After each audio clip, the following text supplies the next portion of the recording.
말씀은 사도행전 4장 보겠습니다. 1절부터 12절까지 보겠습니다. 사도들이 백성에게 말할 때에 제사장들과 성전 맡은 자와 사두개인들이 이르되 예수 안에 죽은 자의 부활이 있다고 백성을 가르치고 전함을 싫어하여 그들을 잡음에 날이 이미 저물었으므로 이튿날까지 가두었다. 사도들이 백성에게 말할 때에, 사도들이 이 부활의 신앙을 전할 때 제사장들과 성전 맡은 자와 사두개인들이 여기에서는 이제 3절에 그들을 잡음에 날이 이미 저물었다 이렇게 선언하고 있는데, 밤의 세력 속에서 이들이 일단 지켜보고 있다 이렇게 맥락을 볼 수가 있습니다. 일단은 베드로와 요한을 잡았다 이렇게 볼 수도 있지만은 이 잡은 상황이 하나님의 나라에서 3절에서는 그런 상황이다 이렇게 전개가 되고, 5절에서 다시 관리들과 장로들과 서기관들이 예루살렘에 모여서 부활 신앙을 막는 그런 세력으로 등장하게 된다라는 거죠. 그래서 여기서 사도들이 부활 신앙 전에 이방인들은 예수의 이름으로 부활의 이름으로 신앙이 출발하지만 이스라엘은 이미 요단강 전까지 광야적 전체적인 개념을 잡은 데까지는 이 이스라엘 사람들도 온 거예요. 근데 이방인들은 예수의 이름으로 이 요단강 전까지 광야적 개념, 이걸 바벨론이라고 한다라고 저는 이해가 되는데, 바벨론은 혼합이란 뜻이에요. 그럼 뭐가 혼합이 되냐? 하나님의 나라와 사단 나라가 섞여 있는 것 같은 지점이다 이렇게 볼 수가 있죠. 그래서 실제적으로 부활은 요단강 넘어 갈릴리 바다에서 부활을 시작한다 이렇게 볼 수가 있죠. 그래서 이 전쟁은, 성경의 전쟁은 뭐냐면은 이스라엘과 예수님의 제자들과의 전쟁은 뭐냐면은 에브라임적 신앙관인 그 요단강 전까지는 동일하게 갑니다. 그런데 그 다음에 부활의 신앙에 대해서 얘기하는 거예요. 그래서 곧 뭐냐, 이 요단강 전까지는 결국은 사단 나라의 개념으로 거의 다 간다라고 봐야 되는 거죠. 사단의 통치권. 그래서 부활이 되어야만 비로소 하나님의 나라다라는 거예요. 그러면 우리가 육체의 부활과 영의 부활이다 이런데, 우리가 부활에 대한 이해도에 있어서 여기서 지금 부활에 대한 이야기를 하는데, 그 제사장들과 성전 맡은 자하고 사두개인들이 이 부활의 신앙을 막으려고 오는 그런 상태다라는 거죠. 그러면 부활은 우리가 보편적으로는 영의 부활을 믿고 있는 거예요. 영의 부활은 이스라엘도 다 믿고 있었던 거예요. 바리새인들은. 근데 여기서 사두개인들은 영의 부활을 믿지 않았죠. 그런데 그러면 지금 현재 예수님의 부활을 믿고 있는 우리는 무엇을 믿냐? 육체의 부활을 믿는 거죠. 이제 마지막 때에 육체의 부활을 믿게 되는데, 우리가 육체의 부활을 믿는 것에 있어서 이 주님의 부활은 뭐냐면 이 육체의 부활이 말하는 게 뭐냐라는 거죠. 이 육체의 부활이 말하는 거, 그거에 있어서 우리가 오해를 하고 있다 이렇게 저는 이해가 됩니다. 그게 뭐냐면은 사도신경에서 몸이 다시 사는 것과 이러잖아요. 결국은 우리가 몸이 다시 사는 것을 믿는 거예요. 그래서 육체의 부활이 마지막 그 어느 때에 나타난다 이렇게 얘기를 하거든요. 그거는 이제 최종적인 거에서 나타나는 결과다. 그런데 주님은 항상 아브라함과 이삭과 야곱의 하나님이다 이렇게 선언하고 있어요. 그래서 주님은 우리에게 요구하는 바가 현재 시점에서의 육체의 부활이 뭐냐라는 거죠. 육체의 부활은 뭐냐면 육에 속한 우리가 부활의 세력으로 들어가는 믿음의 전체 개념을 설명한다, 요구한다 이렇게 볼 수가 있는 거예요. 그래서 우리는 죽어서 육체가 부활하는 그 부활은 우리의 가날이 아니고 아버지께서 하시겠지만, 우리가 지금 현재 살아있으면서 내가 죽고 예수로 사는 그 상황이 제단 밑에서 죽고 부활로 나타나야 되는데, 그 부활의 신앙이 어떻게 전개되는지에 대한 선언이라는 거죠. 그것이 이제 성령님, 마가의 다락방에서 성령 강림이 되면서 오늘날까지 성령님께서 그 부활 신앙으로 이끄는 세력이다 이렇게 보는 거예요. 근데 실제적인 부활의 신앙의 자산은 어떻게 나타나냐? 제단 밑에서 죽는데 그것을 이 광야 전체 개념을 여러분이 이해를 해서 제단 밑에서 죽은 다음에 다시 죽음의 세력이 제단 밑에서 죽는 게 이 광야 전체는 사단이 우리를 어떻게 통치하고 사단 나라에서 대한민국 사람으로 세계 열방에 어떻게 미혹되는가를 다 깨닫는 것, 그것을 해산의 고통이라고 하는 거예요. 그 사단의 미혹의 전체 개념에서 빠져나오는 걸, 그거를 문화와 전통 사상과 이념이라고 하는 거고, 그게 계시록에서 음녀가 앉아있는 물의 개념이라는 거예요. 그래서 물에 빠진 자를 구원한다라고 할 때 그 물이 뭐냐, 노아의 때에 물에 홍수가 다 빠져 죽었다, 이런 메시지가 뭐냐, 홍수 얘기하는 게 아니라 사단 나라의 문화와 전통 사상과 이념에 모든 인류가 다 빠져 죽었다 얘기를 하는 거고, 오늘날도 마찬가지라는 거죠. 그래서 우리는 그 해산의 고통이 내 머릿속에서 이 사단 나라의 문화와 전통 사상과 이념에서 빠져나가야 해산의 고통이다라는 거예요. 이런 맥락에서 사회주의가 어때요? 인본주의, 계몽주의이고, 그 사회주의가 떠들어대는 그런 것들이 다 성경에서 발치를 해서 떠들었는데, 성경에서 발치하면서 예수님을 뺀 인본주의, 계몽주의로 흘러가다 보니까 이게 사단이 쓰는 프로젝트다라는 거죠. 그러면은 이 사단의 계략에서 이 모든 문화와 전통 사상과 이념에서 빠져나가는 게 해산의 고통인데, 크리스찬이 사회주의에 걸려들었다 그러면은 사망의 세력에 걸려든 그런 상태다. 그거를 저는 계시록적으로는 복과 마곡의 전쟁이다. 이 최종적으로 사단은 이제 이게 수준 있는 크리스찬은 종교로 미혹하지 않는다 이렇게 생각을 합니다. 그래서 말 그대로 사상과 이념으로 공격해 들어왔는데, 이것을 깨닫지 못하면은 해산의 수고를 하지 못하는 상황이 된다. 사회주의의 정신이 어쩌고 저쩌고는 자세히는 모르지만은 그 사회주의에 빠지면은 자기 정신으로 자기가 하이팅을 하기 때문에 그렇다라는 얘기예요. 자기 정신을 살아나게 한다는 거죠. 그럼 자기 정신을 살아나게 하는 게 뭐냐? 사단 나라의 근본적인 미혹이고 속임이다라는 거예요. 우리가 제단 밑에서 죽는 게 뭐냐면은 사단 나라의 이 대한민국의 문화와 전통 사상과 이념으로 장악되어진 우리의 사고를 다 빼내는 것이 광야인 거예요. 이 사고를 다 빼내고 주님의 나라 창세기서부터 계시록까지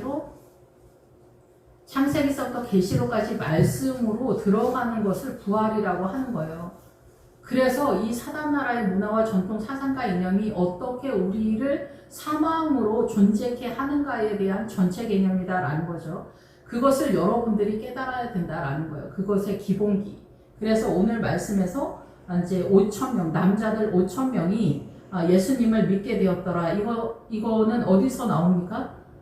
예수님의 오병이어하고 똑같은 상황이 되는 거죠. 예수 그리스도로 호흡하게 되면은 물고기 2마리, 너희가 물고기가 될 거다라는 거예요. 바로 진입이 되는 것 같은 그런 상황이지만은 예수 그리스도로 호흡하는 것 같은 상황의 믿음에 자산을 확보하게 되고 성령님께서 역사하게 되는 이런 상황이, 성령님이 역사하면 출발인데 믿음의 자산을 또 확보해야 되는 거는 또 다른 얘기예요, 사실상은. 근데 어쨌든 여기서 5,000명이라고 하는 거는 예수님의 오병이어가 이제 제자들의 이름으로 다시금 계속 유산 상속되어져서 내려오고 있다. 오늘날까지 성령님께서 우리를 이렇게 오병이어, 칠병이어로 나타나게 된다. 그렇게 되면은 예수님의 세력으로 존재케 하면서 8이라는 숫자, 예수님을 알게 되고 9라는 숫자, 예수님을 알아야 우리가 뱀의 세력인 죄가 뭔지, 사단의 미혹을 알게 되고 10의 숫자, 드디어 비로소 사단의 미혹을 알아야 10의 숫자인 요두인 손, 하나님의 에너지로 존재케 한다는 거예요. 그러니까 우리의 동력으로 움직이는 최선의 이 세력은 다 뭐냐면은 자력으로 움직이는 우리의 최선, 우리의 전체 동력, 모든 것들은 다 사단 나라의 에너지다라는 거예요. 이 모든 것들이 소실되는 게 제단 밑에서 죽는 거예요. 제단 밑에서 죽는 게 그래서 고난과 환난을 통해서 비로소 나타나는 증세다라는 거죠. 그래서 고난을 통하지 않으면은 제단 밑에서 죽지 않은 거예요. 그래서 계시록에서 우리가 이 제단 밑에서 죽지 않는다는 거예요. 무서워서, 멀리 서서 십자가를 안 진다는 거예요. 가난이나 질병이나 자식이나 남편이나 뭐나 고난이 쳐들어오면 우리는 도망가는 개념이 바로 이혼이 도망가는 개념이라는 거예요. 자식도 그렇고 다 모든 게 다, 저도 그렇고 다 도망가고 싶지만 그 하나님의 은혜 가운데 그 고난을 감당하게 된다면은 그 영화로운 하나님의 나라를 이해하고 습득할 수 있는 지점으로 들어가게 되는데, 그게 십자가에서 죽고 죽은 자 가운데 살아나신 예수님의 그 본이 되신 예수님의 그 첫 열매의 세력으로 들어가게 된다라는 거죠. 그래서 부활은 우리가 살아있는 동안 주님의 나라로 전환되는 일련의 과정의 전체 개념이다 이렇게 보셔야 돼요. 육체의 부활이 결국은 이거라고 저는 생각이 들어요. 그러니까 사도신경에서 말하는 몸이 다시 사는 것과가 우리가 백보자 심판 지난 다음에 모두 다 육체가 이제 부활로 다 살아나겠죠. 이 육체의 부활이. 그런데 이미 우리가 지금 살아있는 이 지금 현재 시점에서 구원의 확신에다 말뚝 박으면 안 된다는 얘기예요. 그 구원의 확신에다 말뚝 박은 사람들은 이 사두개인들이 그런 사람들이다라는 뜻이에요. 그래서 오늘 서론이 또 길어졌는데 여기에서 그래서 예수 그리스도의 부활을 전하는 베드로와 요한의 이 설교는 단순히 예수님이 십자가를 지시고 부활로 살아났다라는 그런 단순한 얘기가 아니라 이 사건이 말하는 전체적인 하나님의 나라의 흐름에 대한 선언이다라고 이해를 하셔야 된다라는 거죠. 그래서 이 사도들이 이 부활의 신앙을 전할 때, 근데 이제 부활의 신앙의 가장 근원적인 힘의 동력은 성령님인 거죠. 성령님, 물과 성령으로 거듭나지 않으면은 너희가 하나님의 나라를 볼 수 없다 그러잖아요. 물이 바로 사단 나라의 물은 문화와 전통 사상과 이념이고 하나님의 나라의 물은 뭐예요? 성경이죠. 성경 말씀을 깨닫는 물과 성령으로 성령님이 동력의 근원적인 거잖아요. 예, 성령님이 아니면은 부활신앙은 꿈도 꿀 수 없는 상태다. 그러니까 성령님한테 예민하지 않으면은 오늘날 목회자들이 뭐 예수님을 믿고 우리도 부활을 믿고 육체의 부활을 믿고 그런 얘기 백날 해봤자 여기 있는 제사장들하고 성전 맡은 자하고 사두개인들이랑 유사하다라는 얘기를 하는 거예요. 그러니까 제단 밑에서 죽지 않으면 너나 나나 할 것 없이 이스라엘을 포함한 전체들이 다 이 거짓 선지자의 세력 속에 있다 얘기를 하는 거예요. 2단, 3단들을 얘기하는 게 아니다라는 거죠. 거기는 말할 필요도 없는 거고 그래서 제사장들은 목회자, 성전 맡은 사람들은 레위인들, 교회 관계자들이다 이렇게 볼 수가 있겠죠. 성전 맡은 자와 사두개인들 이 사람들이 다 같은 한 통속이다 이런 얘기를 하는 건데 이 사두개인들은 그때도 우리가 바리새인들과 사두개인들이 전쟁할 때 육체의 부활과 영혼 불멸, 영과 천사의 실존과 예정과 자유의 의지를 부인하는 세력들을 우리가 사두개인들이라고 이렇게 얘기하거든요. 근데 사두개인들은 그렇다고 한다면 뭐하러 교회 공동체에 있냐? 이 세상 사람들하고 정신머리가 똑같다, 정신의 세계가 똑같다 이렇게 볼 수가 있는데 교회 내에서 완전한 사단 이 세상의 정신의 세계, 이성적 사고하고 동일하게 이 행동을 하는 사두개인들이다. 근데 이 사두개인들도 믿음이 전혀 없는 건 아니에요. 우리가 이제 저 사람 믿음 없는 것 같다. 이렇게 할 때 저도 원천 봉쇄하는 것처럼 100%를 부정하는 듯한 사고를 옛날에는 많이 가졌었던 것 같아요. 그런데 그게 아니라 믿음이 작다. 그리고 조금 있다. 뭐 이렇게 지점마다 있는 거죠. 그래서 오늘날도 많은 목회자와 성도들 속에 이 사두개인들이 굉장히 많아요. 그러니까 제단 밑에서 죽지 않으면 사두개인의 신앙이 이쪽 저쪽이에요. 그게 무슨 뜻이냐면은 이 사두개인의 뜻은 녹색의 식물이라는 그런 뜻이에요. 그래서 출애굽의 6월절에 3월과 4월이라는 뜻이에요. 그래서 출애굽을 하는 거에서 하나님은 살아계시다. 구원의 확신, 말뚝박고 이쪽 저쪽에서 그냥 계속 헤매는 거예요.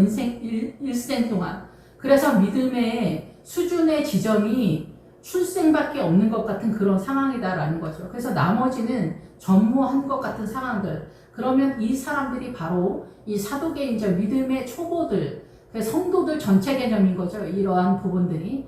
그래서 이 제사장들과 성전 맡은 자와 사도계인들이 성전 백성의 대표 주자들이잖아요. 그래서 우리가 정치하는 사람들이 이상하다라는데 그게 아닙니다. 백성들의 대표 주자들이 정치하는 사람들이기 때문에 그 백성들을 대표하는 사람들인 거지 백성들은 그렇지 않다라는 게 아닙니다. 그 수준을 대표한다라는 거예요. 수준을. 그 나라 백성의 수준을 대표하는 게 정치인들이다라는 거죠. 그러니까 대한민국의 정치인들이 대한민국 사람들의 정서다 이렇게 보셔야 되는 거죠. 그러니까 아르헨티나, 미얀마, 뭐 베트남, 중국, 북한 다 마찬가지죠. 그들의 정치인들이 다 그 나라 백성을 대표하는 거예요. 그러니까 탈북자들이 왜 우리는 북한에 태어나서 이렇게 고통을 당할 수밖에 없었냐 이렇게 얘기하는데 그렇지가 않다라는 거죠. 그들의 전체적인 사상과 이념, 문화와 전통이 바로 북한의 김정은의 정신머리하고 똑같다라는 얘기를 하는 거예요. 자기네가 여기까지 온 많은 사연들이 억울하다고 그러는데 절대 그렇지가 않다라는 거죠. 아브라함과 이삭의 아들이 야곱인 거잖아요. 아브라함의 아들이 이삭인 거지 뭐 옆집 아저씨 아들이 이삭이 될 수는 절대로 없다라는 얘기예요. 그러니까 믿음도 마찬가지예요. 엄마 아버지의 이 정신의 세계가 유전학적으로도 그렇지만 다 아브라함의 아들이 이삭이 되는 거지 다른 사람의 아들이 이삭이 절대 될 수 없다라는 거예요. 그러니까 이삭이 뭐가 중요하냐? 아브라함이 가지고 있는 신앙의 세계, 부활의 신앙이 이삭에게 유전됐다라는 거예요. 유산 상속됐다라는 거예요. 야곱까지. 그래서 아브라함과 이삭과 야곱은 이미 부활 신앙 속에 있었던 거예요. 아브라함과 이삭과 야곱. 그게 가나안의 신앙을 얘기하는 거예요. 그래서 우리는 고향으로 돌아간다라는 것이 바로 그 아브라함과 이삭과 야곱의 신앙에 대한 얘기를 하는 거죠. 예, 그래서 여기서 사두개인의 신앙은 이 제사장들과 성전 맡은 사람, 뭐 바리새인들도 다 마찬가지입니다. 믿음이 굉장히 있는 것 같아도 이들이 바로 예수님을 십자가에 못 박은 것처럼 오늘날도 우리가 성령님에 대한 예민함이 없다면 동일한 상태다라는 얘기를 하는 거예요. 그러니까 뭐 이스라엘 사람들이 예수님을 십자가에 못 박았으니까 저 사람들은 이상하다. 그래서 그러니까 콘스탄틴 어머니가 뭐 글로 가고 콘스탄이 그래서 뭐 십자가 전쟁 이런 얘기를 하는데 바보 같은 얘기였던 거죠. 다 그런 것들이. 그러니까 우리는 그때는 그런 모양으로 섰고 지금은 이런 모양으로 섰고 그러니까 동서남북 어디로 뛰어도 아버지의 뜻을 알지 못하는 사망의 세력이다라는 것들이 증명된다라는 거예요. 우리의 믿음이. 그래서 예수 안에 죽은 자의 부활이 있다고 백성을 가르치고 전함을 싫어한다는 거예요. 불편하다라는 거죠. 진짜 부활의 신앙만이 하나님의 나라고 부활 신앙 그 밑에 단계에 있는 제사장들과 성전 맡은 자 사두개인 바리새인들의 하나님의 나라에 대한 이해도 전체는 다 광야적 시점의 신앙관이기 때문에 이거는 본격적으로 실제적인 하나님의 나라가 아니다. 그렇기 때문에 여기서 전쟁이 터지고 있다라는 거죠. 오늘날도 마찬가지예요. 오늘날도 우리가 부활의 신앙을 제대로 전하면 다 불편하게 생각하는 거예요. 그래서 세련된 복음을 전하는 게 다 사단 나라의 사회복지나 구제나 뭐 헌신이나 희생 이런 것으로 나가는 거죠. 이런 것에서 미혹이 뭐냐? 수도원이니 뭐 성모 마리아 성자 타령하고 WCC 타령하는 거, 사회주의 타령하는 거 이게 다 같은 맥락인 거예요. 이게 미혹인 거예요. 이게 사단 나라에선 굉장히 좋아 보이기 때문에 혁명적 사상이라고 볼 수가 있죠. 이거를 주님은 강도라고 하는 거예요. 성경의 강도는 동네에 누구네 집 터는 강도들을 말하는 게 아닌 거예요. 예, 이게 사상, 이 생각을 훔쳐가는 사람들이에요. 예, 그래서 우리가 뭐 이렇게 사단 나라에서도 선의 개념으로 남의 사고를 훔쳐가지 뭐 이렇게 자범이 어떻게 사람의 마음을 훔칠 수가 있습니까? 안 된다라는 거죠. 예, 그래서 여기서 이런 그 제사장들과 성전 맡은 자와 사두개인들이 그 제단 밑에서 죽지 못하는 신앙관으로서 부활의 세력을 막고 있다라는 거예요. 오늘날도 마찬가지인 거죠. 예, 그런데 우리의 부활은 인생 전체 속에서 나타나는 거예요. 그래서 이 죽은 자 가운데 여기 병든 사람이 살아났잖아요. 3장에서 나면서 걷지 못한 사람을 살려줬는데 이 사람이 40살이라고 나와 있어요. 예, 이 사람이 40살이라고 나와 있는 거 병 나은 사람이 40여세나 되었더라. 22절에 이 얘기는 뭐냐면은 광야의 개념을 40세로 봐요. 그래서 젊은이라는 뜻에 젊은이는 원래 20이라는 숫자로 출발의 개념이에요. 믿음의 출발. 그런데 젊은이라는 뜻에 40이라는 뜻이 또 같이 가요. 그래서 40이라는 뜻은 뭐냐면은 광야의 개념에서 빠져나가는 것을 선언하는 거고 진리의 샘에 도달하는 것을 목적하는 거예요. 그래서 요한계시록에서도 42달 동안 헤매게 하는 게 뭐냐. 그게 40과 20이 같은 개념이라고 볼 때 이 진리의 샘에 도착하기 전까지는 이 광야적 개념에서 사단의 미혹에서 빠져나가지 못하는 쳇바퀴를 돌고 있다. 순환이 계속 되고 있다. 이런 개념이라고 볼 수가 있겠죠. 그래서 백성들을 가르치고 전함을 싫어한다. 실제적으로 그래서 이 부활을 싫어한다. 우리는 십자가를 싫어한다라는 얘기예요. 십자가를. 그래서 뭐 그 장로님 아들, 목회자 아들은 성공을 해서 뭐를 해야 된다. 이런 것도 다 어떤 면에서 저는 미혹이라고 생각해요. 뭐 장로 아들, 목회자 아들이 뭐 잘못돼야 된다 이런 얘기를 하는 게 아니라 분명히 장로님 아들, 목회자 아들은 주님이 축복을 해주시는 거를 우리가 삶의 현장에서 많이 보지만은 그거는 전혀 중요하지 않다. 그런데 우리가 사단 나라에서 헤매고 있기 때문에 우리의 약하고 가난한 눈 때문에 주님이 축복해 주는 것 같은 거를 보여준다. 이렇게 볼 수는 있습니다. 예, 그런데 실제적으로 우리는 그래서 십자가를 싫어한다라는 거예요. 예, 그래서 십자가의 고난과 환난의 내용 속에서 진짜 십자가를 지고 제단 밑에서 죽고 부활로 빠지는데 그것을 우리의 삶에서 이루어내지 못한다면은 우리는 동일하게 여기 제사장들과 성전 맡은 자와 사두개인 바리새인의 영역 속에 그대로 있는 상황이다라는 것을 꼭 기억을 해주시길 바랍니다.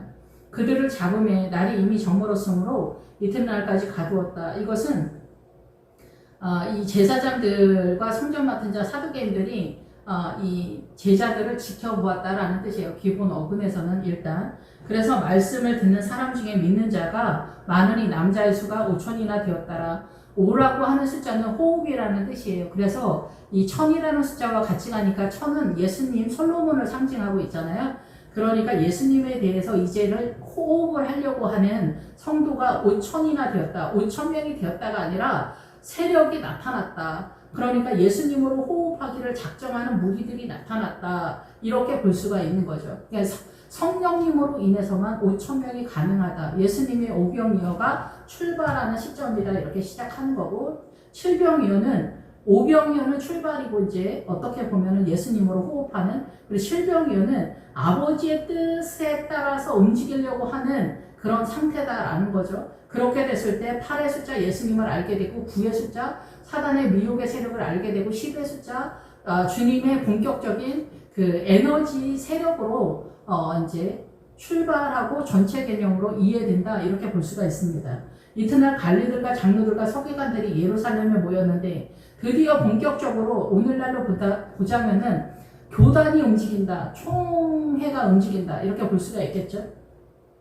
교단의 모든 뭐 장로님 대표, 목사님 대표, 하여튼 교회 관계자 전체 머리들이 나타났다라는 거예요. 그래서 관리들과 장로들과 서기관들이 예루살렘에 모였다.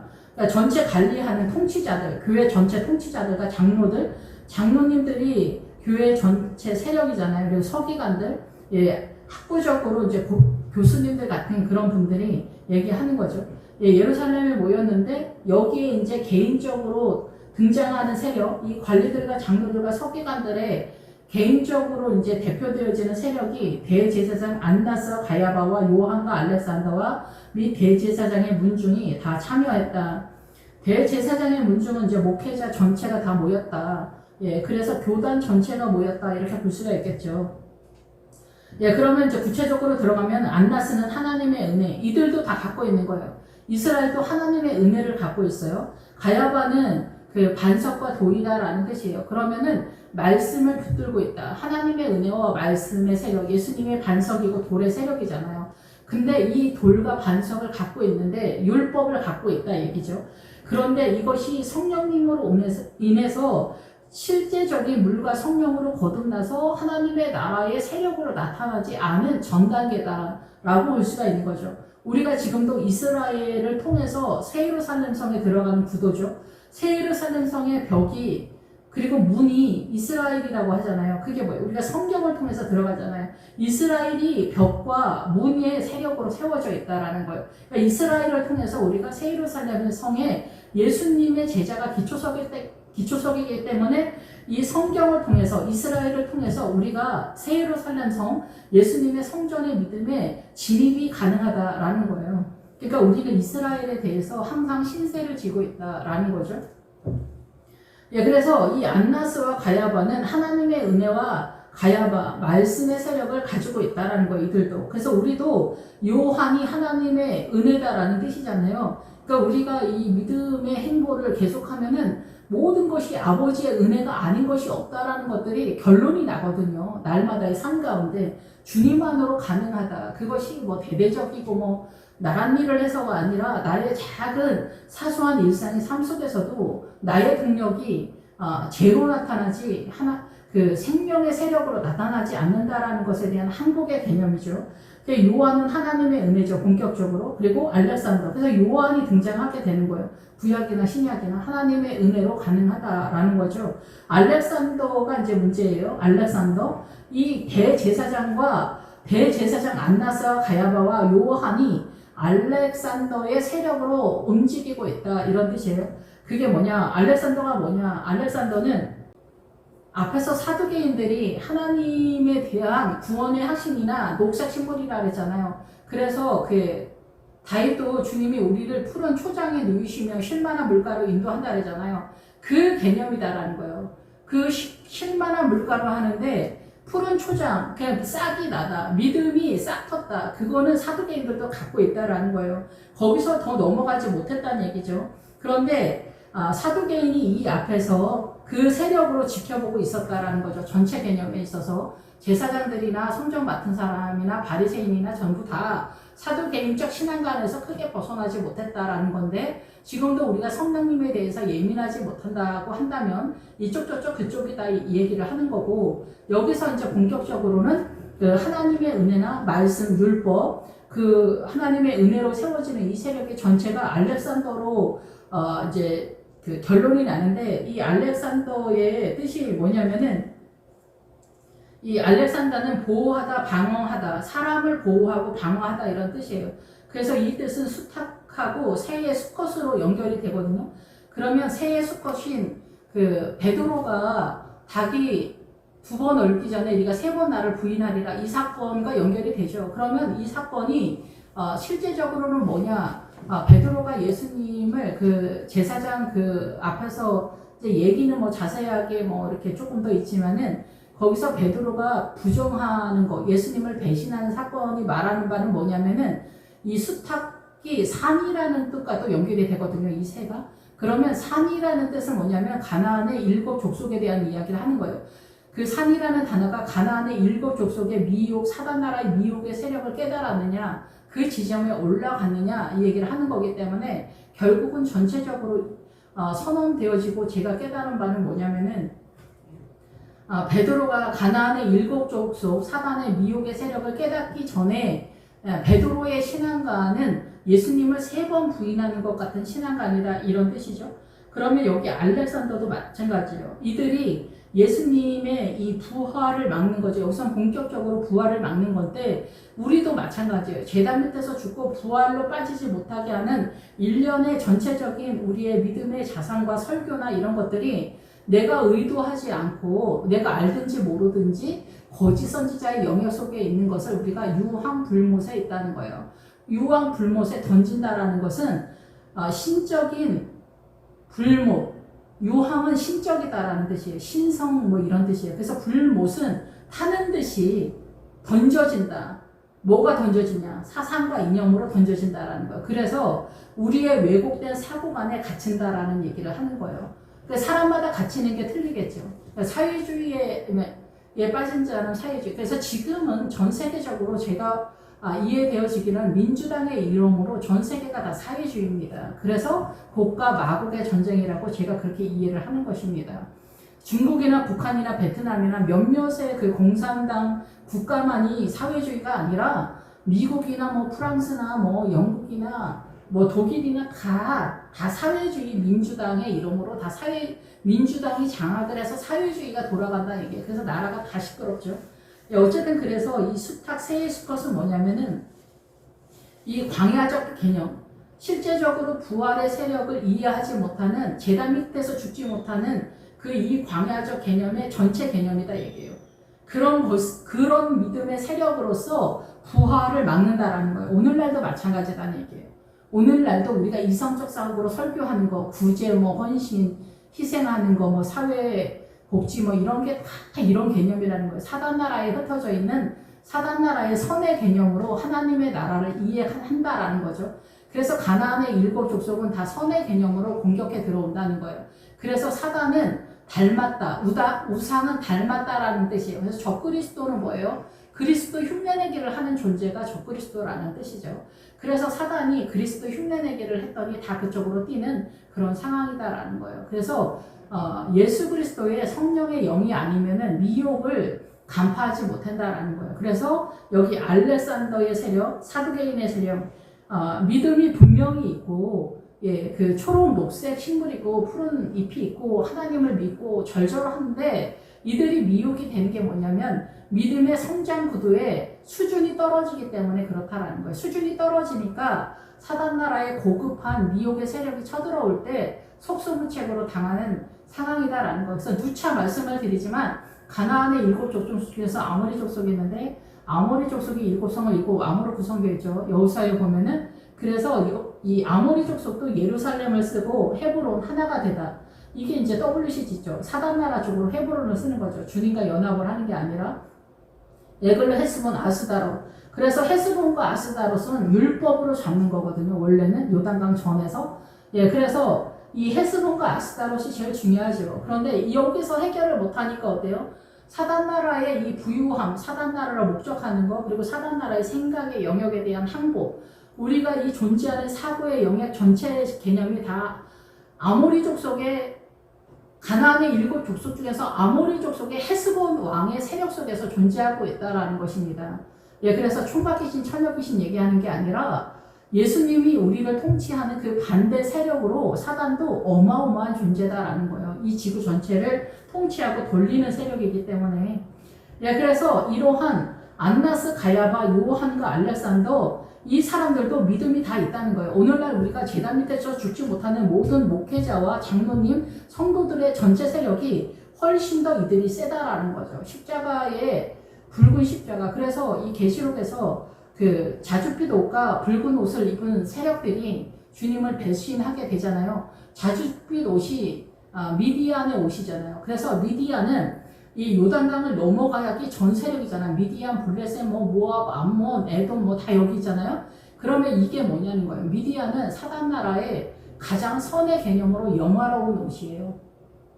그 옷과 자줏빛 옷, 그것은 그래서 늘 요즘 계속 말씀을 드리지만 옥수수 나달로 연결이 돼요. 십자가에 대한 이해도가 이 사두개인과 알렉산더의 세력 속에서 우리가 크게 벗어나지 못하는 것으로서 예수님을 믿는데 망한다라는 얘기를 하는 거예요. 예, 구원의 커트라인은 어디까지인지는 전 잘 모르겠지만 어쨌든 간에 주님의 목적하는 바는 진짜 부활의 세력으로, 예, 그러니까 부활은 뭐냐면 이 사단 나라의 정신의 세계가 죽고 하나님의 나라로 살아나는 거예요. 나 예수님 믿는다. 나 구원의 확신이 있다. 이런 얘기 하는 게 아니에요. 그래서 믿음이 엄청 있어 보이는 사람들도 민주당에 대거 다 포진되어 있는 거 보면서 우리의 믿음이 이렇게 가난하구나 라는 것들을 개인적으로 생각하게 됩니다. 예, 그래서 이 사도들을 가운데 세우고 묻되 너희가 무슨 권세와 누구의 이름으로 이 일을 행하느냐. 그래서 무슨 권세와 누구의 이름으로 할 때 예수 그리스도의 부활의 세력이 이렇게 대표성으로 선언하고 있다는 거예요. 복음은 능력이다 라는 거죠. 그래서 예수 그리스도의 권세는 할 수 있다. 가능케 하시는 이다. 그런데 우리는 약하다 라는 것들을 경험해야만 우리는 십자가로 빠질 수가 있습니다. 예, 십자가로 빠지는 것은 누구든지 갈 수 있는 것은 아닙니다. 십자가를 감당할 수 있어야 돼요. 예, 그래서 이 고난을 감당해야 돼요.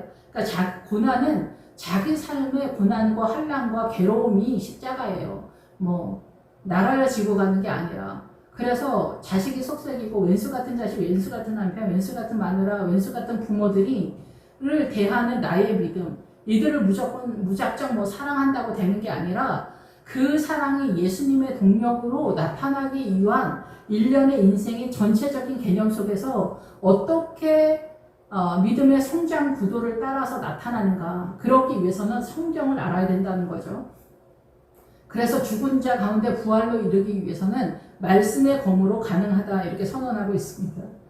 예, 그래서 신약에서는 물과 성령으로 거듭나야 되는데 성령으로 거듭났어도 물의 세력을 모를 때 많이 헤매는 사람들이 의외로 많습니다.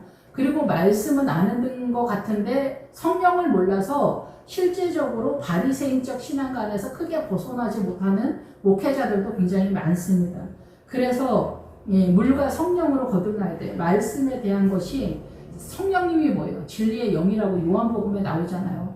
그러니까 문자적인 거를 말하는 게 아니에요. 문자적인 것은 주님이 쓰레기라고 했어요. 사단 나라로 이해하기 때문에 그래요, 우리가. 예. 쓰레기라고 하니까 불편할 수도 있는데 주님은 원래는 더 세게 말씀하셨어요. 그래서 우리는 사단 나라의 정서의 개념으로 성경을 보기 때문에 부자와 거지 나사로 있으면은 그 구제로 선언하는 것 같은 설교를 하게 된다라는 거죠. 그게 바로 하나님의 나라가 아니다라는 얘기예요. 예, 여기서도 이제 구걸하는 사람이 나오지만 구걸하는 사람은 노숙자 개념이 아닙니다. 사회주의가 말하는 노동자 혁명이 아닙니다. 이런 것도 다 미혹인 거죠. 예, 이런 것들이 다 사단이 우리를 올가매고 미혹을 시켜서 사단 나라로 이끄는 세력이 된다라는 거죠. 그래서 베드로가 성령이 충만하여 이르되 백성들의 관리들과 장로들아 성령이 충만하여 그래서 주의 영으로 가득하다. 주의 영에 의해서 움직인다. 그래서 우리가 광야에서도 주의 영에 움직이는 띄엄띄엄이 있잖아요. 그런데 물과 성령으로 거듭날 때 성령으로 거듭났지만 진리의 영 대신 성령님을 따라 물이 채워지는 그 기간을 40년이라고 하는 거예요. 그래서 이 사람도 40세라고 얘기하는 거예요. 이 병 나은 사람이 40세라고 하는 거예요. 그리고 여기 사도행전은 예루살렘에 도착한 사도들의 신앙관에 대한 얘기를 하는 거예요. 베다니에서 예루살렘이 멀지 않다. 여러분들이 이 지역에 대한 이해도가 있어야 돼요. 지역 하나하나가 다 믿음의 지점들을 얘기하고 있기 때문에 그래요. 그래서 자기 인생이 환난 가운데 있다. 왼수 같은 자식들이 징글징글하게 속썩인다. 옛날에 저희 엄마 저희 아버지한테 알뜰살뜰 속썩인다. 맨날 술 드시니까 알뜰살뜰 속썩인다. 오늘도 또 술 먹고 막 물귀신처럼 들어온다. 막 이렇게 얘기하신 적이 있거든요. 근데 그런 것들이 우리는 사단 나라에 있기 때문에 다 사람마다 이쪽 저쪽 다 그런 50보 100보고 그 강도만 약간 틀리지 정도의 차이만 있지 다 환란이 있잖아요. 집집마다 문 열어보면. 근데 그것이 다 십자가다 얘기해요. 자기 십자가. 자기 삶을 하나님의 나라로 전환시키라는 거예요. 이 십자가를 통해서. 그런 고난을 통해서. 그러니까 억울할 것도 없어요. 그 십자가를 질 때 비로소 내가 생명을 얻게 되고 내가 생명을 얻게 되어지는 그 깨달음의 믿음의 세계 속에서 왼수 같은 자식, 왼수 같은 신랑, 왼수 같은 마누라, 왼수 같은 부모들이 하나님의 나라로 생수가 흘러가는 구도 속에서 전환이 되는 것이 일생 전체에 나타나는 현상이다. 이렇게 이해를 하시면 될 거라고 생각이 됩니다. 예, 그래서 이 베드로가 성령이 충만하여 주의 영이 충만하여 그래서 광야에서도 성령 충만한 것이 띄엄띄엄 나타나는데 이 제단 밑에서 죽기까지 믿음의 자산이 확보가 되면 십자가에서 이제 내가 죽는 거예요. 사단 나라의 전체 광야 개념, 사단의 미혹의 세계 전체 개념이 죽는 거예요.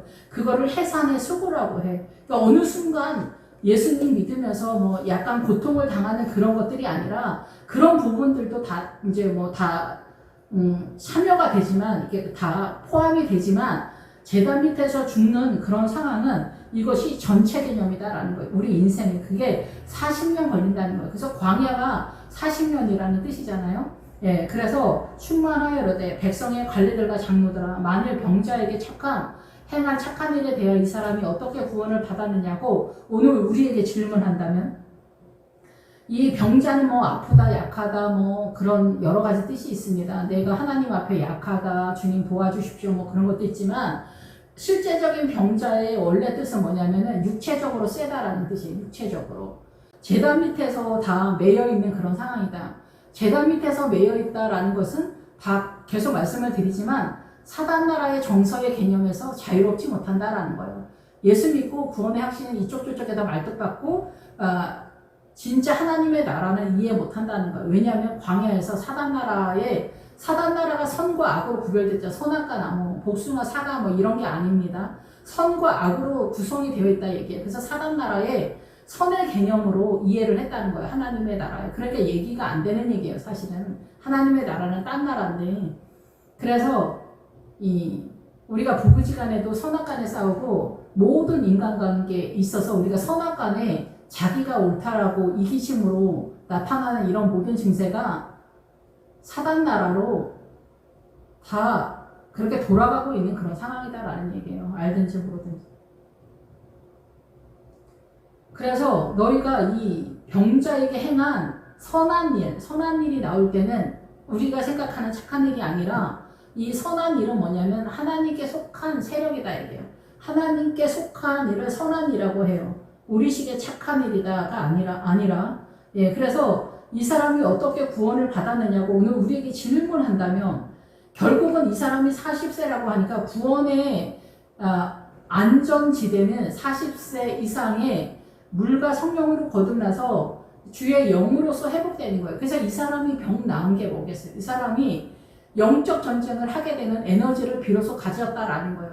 그래서 제단 밑에서 죽기 전에는 나의 동력이 아무것도 아니라는 것을 깨닫게 되고 이 십자가의 이쪽 저쪽에서 우리가 깨닫는 건 뭐냐면은 나의 최선이 일도 구원의 세력이 아니라는 것에 대한 현장을 체험하게 돼요. 그리고 모든 것이 죄다. 이 세상이 모두 사단의 동력으로 움직이고 있다는 것을 깨닫게 되거든요.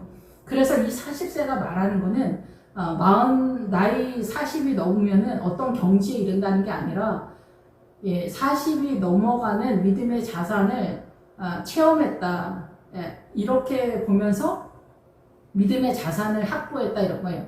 그래서 이 민수기에 보면은 홍해를 지나서 이 신의 산에서 이 율법을 말씀을 받아서 출발을 해서 엄청나게 긴 여정의 지점들이 엄청 나오잖아요. 민수기 후반에.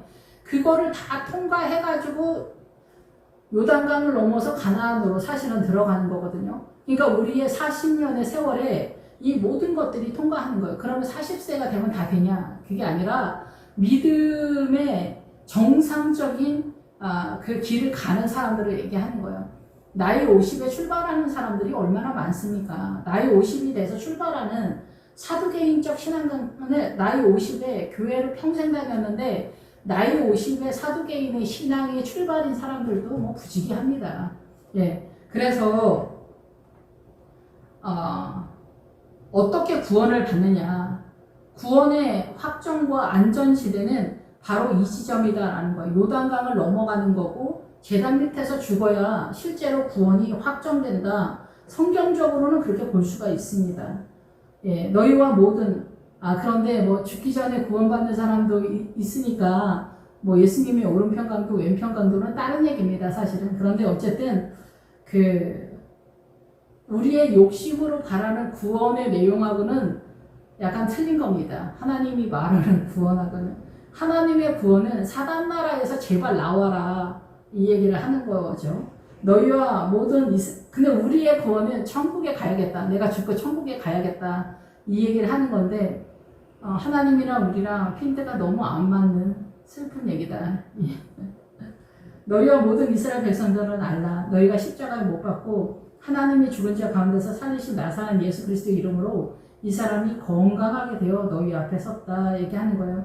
건강하게 되었다라는 것은 하나님의 나라로 세력화가 됐다라는 거죠. 이제 그래서 에이덴의 평안이 이르렀다 이렇게 얘기할 때 성령이 나타나게 되면은 우리가 이제 광야에 있었을 때 사단 나라로 존재하는 게 많기 때문에 그런 건데 실제적으로 성령님이 임재하고 에이덴의 샬롬이 선포될 때 그래서 결국은 우리가 목적하는 종착역이 새 예루살렘인데 새 예루살렘이 헬라어로 에이덴인데 샬롬이 선언하는 게 예루살렘이잖아요. 그래서 예루살렘은 평화의 언약이 다 성취가 된 종착역을 얘기하는 거예요. 그래서 완전하게 되다는 거예요. 주님으로 존재한다는 거예요. 그래서 주님으로 존재하는 게 착한 척이 아니라 우리의 사고가 하나님의 나라로 존재하는 거예요. 그래서 주님은 부부지간에 사이가 좋은 게 예수 그리스도의 십자가로 사이가 좋고 생명으로 빠져야 된다고 얘기하세요. 그런데 예수님의 십자가가 아닌 우리 부부는 뭐 한 번도 싸운 적이 없다 이런 헛소리 하는 사람들은 하나님의 나라가 아니라 이방인의 세력 속에서 존재하는 거다라고 이렇게 말씀하신 적이 있거든요. 그러니까 이 차이를 여러분이 분명히 해야 된다라는 거예요. 이슬람에도 뭐 훌륭한 시어머니, 훌륭한 며느리가 없겠습니까? 불교에도 그렇고 착한 무당 아줌마도 얼마든지 있을 수 있잖아요. 그런 건 중요한 가치가 아니다라는 얘기예요. 그래서 이 11절 이 예수는 너희 건축자들의 버린 돌로서 집 모퉁이의 머리돌이 되었다. 우리가 잘 아는 말씀이죠. 근원적인 거에서는 예수님이 건축자예요. 그래서 가나안의 7족속 중에서 히족속이 있는데 히족속은 천국에 대한 얘기를 하는 거야. 그래서 히족속이 항복해서 들어와서 그 히족속에 대한 천국에 대한 믿음의 이해도가 우리가 작다라는 얘기를 하는 거거든요. 이제 어쨌든 근데 거기서 기란 요아림이 있는데 그 기란 요아림의 뜻이 뭐냐면 히족성은 내성으로 되어 있는데 기란 요아림은 기초를 깔고 바닥을 깔고 건물을 세우다 이런 뜻이에요. 그게 새 예루살렘 성의 믿음이잖아요, 결국은. 그래서 이 건축자는 뭐냐면은 근원적인 거에서는 예수님을 말하는데 그 예수님의 세력, 지금 사도들의 세력에서는 목회자들로 연결이 된다 이렇게 볼 수는 있죠. 근데 건축자가 그래서 예수님인 거죠. 그러면은 사단은 뭐예요? 사단도 건축자예요. 사단이 그래서 이 지구에서 건축을 하는 거예요. 이 지구 열방 전체를 건축하는 거예요. 그 이름의 뜻이 어디 있는지 아세요? 여러분, 프리메이슨이 건축자라는 뜻이잖아요. 목수라는 뜻이잖아요. 예수님도 그래서 목수로 이 땅에 오신 거예요. 그래서 이런 것들이 하나하나 다 뜻이 있는 거예요. 그래서 이 사단도 자기가 프리메이슨이라는 거예요. 목수라는 거죠.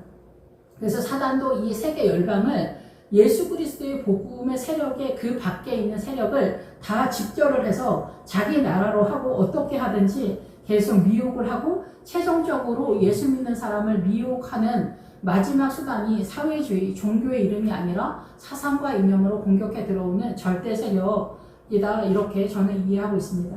그래서 건축자들의 버린 돌, 그래서 예수님이 건축자지만 그 예수님의 나라를 섬기고 있는 목회자들, 여기 구약에서는 이 관리들과 장로들과 서기관들과 대제사장 안나스의 문중의 세력들과 가야바의 세력과 요한과 알렉산더의 이 세력들이 다 이 예수 그리스도를 버린 거예요. 하찮게 생각했다. 버린 돌이다라는 거예요. 우리를 이 새 예루살렘 성을 세우는 돌로서 인정하지 않았다라는 거죠. 이해가 되시죠? 예, 그래서 무시하고 업신여겼다라는 거예요. 그래서 이스라엘 사람들도 지금 예수님을 성자라고 얘기하잖아요. 그냥 성자까지 쳐준다라는 거죠. 메시아가 아니라 성자까지 쳐주는 그런 상황이다. 제정신, 주의 영이 아니고 제정신으로 예수님이 뭐 메시아라고 이야기에는 턱없이 말도 안 된다라고 생각을 했었던 거죠. 그러니까 이스라엘은 주의 영, 성령님의 은혜가 공식적으로 선언되지 않았기 때문에 이 재문제에 대해서 이해하는 게 전무한 상태였다. 이렇게 보는 거죠. 그래서 율법을 통해서 사단나라의 정서의 개념, 사단나라의 선악과에서 사단나라의 선이 선인데 우리가 그 예수님의 선을 하나님 아버지의 선을 잡았다. 그 율법을 가지고 있다. 이 정도만 갖고 있었던 거죠. 그러니까 오늘날 우리도 마찬가지예요. 이 사단나라의 선악과의 세계에서 사단나라의 선이 선이고 사단나라의 악이 악이라고 생각하면은 하수다라는 얘기예요. 그게 사도계인과 이 알렉산더의 수준이다라는 얘기를 하는 거예요.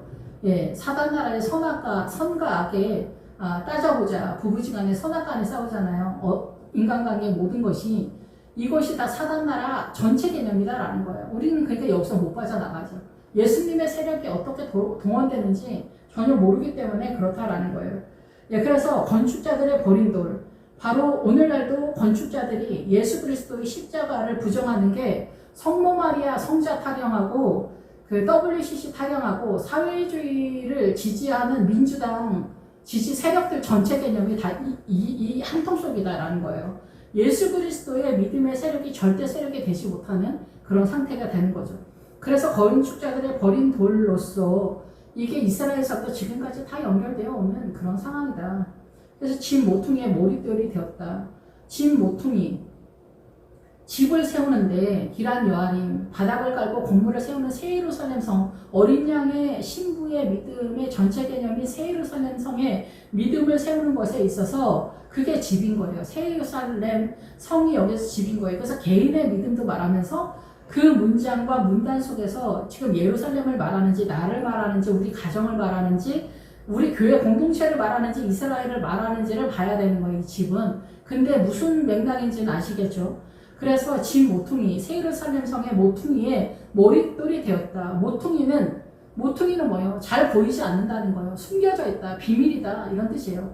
그래서 예수님을 보는 눈은 비밀이다. 복음은 비밀이다. 라고 하잖아요.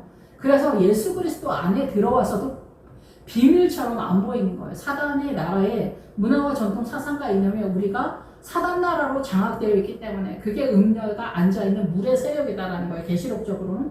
그래서 이 머릿돌이 되었다. 눈에 보이지 않는 비밀의 장소에 머릿돌은 우리 머릿속이다 이게요. 머리에 돌이 됐다는 거예요. 머리에 돌. 그래서 새 예루살렘 성에 믿음의 성전을 세우는 믿음의 세력이 됐다는 거예요. 우리의 머릿속에 돌이 됐다는 거예요. 우리의 머릿속에 반석이 됐다라는 거예요. 그래서 돌은 뭐예요? 돌은 맷돌을 말해요. 맷돌. 근데 거칠다. 우리가 받아들이기에 거칠다. 맷돌. 맷돌은 뭐예요? 돌과 돌이 이 곡식을 부시잖아요. 그래서 어때요? 우리의 먹는 음식이 되잖아요. 영의 양식이 되는 거예요. 그래서 우리가 가나안에 들어가면 볶은 곡식을 먹는 거예요. 내 몸에 불이 붙은 것 같은 상황에서 말씀이 깨달아진다라는 거예요.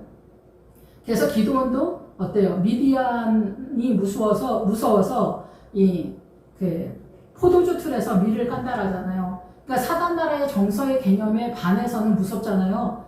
예, 그런데 거기서 그 고난을 통해서 하나님의 말씀이 깨달아진다라는 얘기로 저는 깨닫습니다. 예, 그래서 우리가 지금도 마찬가지로 기드온의 그 세력 속에 있는 거예요. 그 제단 밑에 들어가서 부활로 빠지는 성도들은 내 삶에 내가 왼수 같은 자식, 왼수 같은 신랑 뭐 이런 게 다 직장이나 사장님이나 모든 게 다 어떻게 해도 저 사람들은 괜찮다는 얘기가 아니라 이 상황에서 내가 예수 그리스도 안에서 어떻게 움직여야 되고 사고를 정리해야 되냐는 거예요. 그것이 이 맷돌로 내가 갈아지는 것 같고 불에 타는 것 같은 그 고난 속에서 십자가를 통해서 부활로 빠지는 거예요. 그러면 여기서 얼마나 많은 것들이 하나님의 나라로 세력화되기 위해서 내가 행동을 왜 그렇게 했을까? 아니면 내가 참아야 옳았을까? 아니면 분명하게 말하는 게 옳았을까? 우리는 내가 얘기를 해서 저 사람이 변할 거라고 생각하는데 천만의 말씀이죠. 절대 그렇지 않죠. 우리 아이가 달라졌어요. 보면은 뭐 7살, 6살짜리들도 헤매지를 못해서 엄마들이 울고불고 난립니다. 이 정도로 6, 7살짜리들도 말을 안 들어먹어요. 그리고 애기들도 거짓말 굉장히 잘합니다. 그런 거를 생각하면서 그 아이를 잘 파악을 해서 하나님의 나라로 그러니까 나면서부터 걷지 못한다고 하잖아요. 나면서부터 왜 못 걸을까? 우리가 이렇게 장애인이다라는 패턴으로 여기서는 설명하는데 하나님의 나라에 대한 이해도가 나면서부터 어머니 뱃속부터 어머니의 정신의 세계, 사단 나라의 정신의 세계로 출발하기 때문에 안 된다는 얘기를 하는 거예요. 그래서 하나님의 나라로 주의 영으로 성령의 강림 속에서만 나타난다라는 거죠. 베드로와 요한을 통해서 흘러가고 있다라는 거예요. 아시겠죠? 예, 그래서 너희 건축자들의 버린 돌로서 집 모퉁이에 몰이 되었다라는 것은 예수 그리스도가 건축자인데 예수 그리스도의 세력을 이어받은 목회자들이 버린 돌, 예수님을 업신여기고 하대하고 하찮게 여기고 저리 꺼져 이런 세력으로서 집 모퉁이에 새 예루살렘 성에 복음의 비밀의 장소에 머릿돌, 우리의 머리에 돌이 되었다. 우리의 머리에 그 맷돌이 됐다. 먹게 하는 영의 양식. 그래서 주님의 말씀 그 성찬할 때 큰 덩어리인데 큰 덩어리 하나는 뭐겠어요? 성경 전체겠죠. 창세기부터 계시록까지. 그러면 이 성경을 하나하나 떼어서 우리가 예배를 드리잖아요. 그러니까 성찬의 직접적인 거는 예배다라는 거죠. 예. 성례전은 예표를 하는 거고. 예. 그래서 말씀을 띄는 거. 그러니까 머릿돌이 되었다. 그래서 우리의 머릿속에 이 성경 말씀으로 우리가 존재하기 위해서 광야 40년 동안 믿음을 확보하는 것만큼 나 자신을 십자가에 못 박는다는 것. 어느 순간 한 번에 내가 이제 그리스도와 함께 십자가에 못 박혔나니는 사도 바울이 오만 이상한 짓을 많이 하다가 스데반도 때려잡고 별짓 다 하다가 자기도 이제 40 넘어서 다메섹에서 예수님을 만나서 이제 어느 지점에 자기가 십자가에 못 박힌 거를 발견했다 얘기를 하는 거예요. 어느 한 날을 얘기하는 게 아니라 어느 날 어느 때 그게 40이 넘어서라고 성경은 정석적으로 얘기를 하는 거죠. 다른 이로서는 구원받을 수 없다. 천하 사람 중에 구원을 받을 만한 다른 이름을 우리에게 주신 일이 없습니다. 그래서 이 지구 전체 열방은 다 사단으로 돌아갑니다. 근데 가장 근원적인 거에서 노선을 제대로 못 따르면은 자기 생명이 위태롭다라는 거예요. 예, 그런데 성경은 제단 밑에서 제단 밑에서 죽는 그 자리까지 십자가를 지지 않는 것으로 바벨론 요한계시록에서 말하면 너희들이 너희 삶의 십자가를 예수님의 이름으로 제대로 지지 않고 도망가는 것으로서 너희가 망한다는 것입니다. 기도하겠습니다. 할렐루야. 주님 감사합니다. 언제나 복음은 비밀이고 이 모퉁이 돌의 세력 속에서 우리의 사고 속에 하나님의 나라가 세워져 가는 주님에 대한 이해도가 우리에게 잘 나타날 수 있도록 주님 대한민국을 기억하시고 이 세계적으로 선교사님들이 복음을 전할 때 그 은혜가 흘러갈 수 있도록 도와주시길 원합니다. 모든 선교사님들의 그 자리에서 제단 밑에서 죽고 부활로 나타나는 은혜를 허락하여 주시옵소서. 예, 예루살렘의 은혜가 흘러가도록 축복하여 주실 줄 믿습니다. 주님 감사드립니다. 예수님의 이름으로 기도했습니다. 아멘.